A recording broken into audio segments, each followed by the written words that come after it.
ตกบัดมือบัดคืนเลยทุกคนเอ้ยบางแน่นี่เถียงเปียกจนเบิดเลยฝนตกหนักขนาดตกแต่วานที่ซืนพุ่นเดี๋ยวนี้ก็ยังบ่ช่วงบ่เศร้าผู้น้ำก็ออกแกงเลยพุ่นน่ะเฮ็ดจังได้บาดนี้ยางน้องเอียงก็ครึ่งสิบ่รอดและน้ำท่วมมันน้ำท่วมหลายโพดทุกคนเอ้ยเบิ่งแน่น่ะ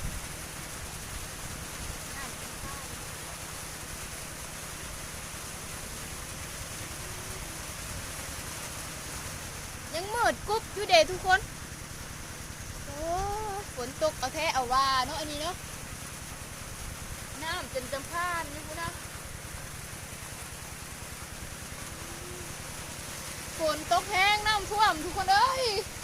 น้ำท่วมต้นยางน้องเอียงเห็นบ่เอาให้เบิ่งค่ะมานี่น้องเอียงต้มน้ำได้นี่ต้มหวานได้นี่ต้มหวาน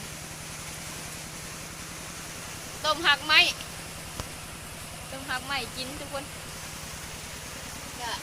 ทานกับเบิดทุกคนเลยฝนตกลินกับทานเบิด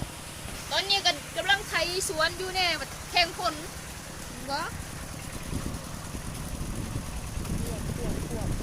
เข้าไปเลยครับเข้าไปเลยครับเข้าไปเลยครับ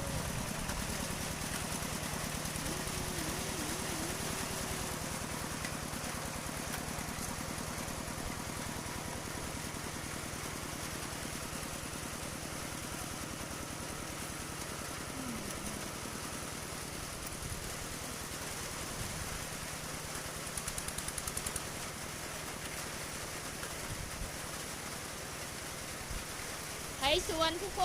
นฝนกระตกเราก็บ่ยอมแพ้ได้เราก็ได้น้ำจำพานอยู่เลยน่ะฝนตกแต่ไม่ยอมแพ้ค่ะทุกคนถึงจะหนาวก็อดทนค่ะไม่อย่างนั้นเราไม่แล้วเวียกนะ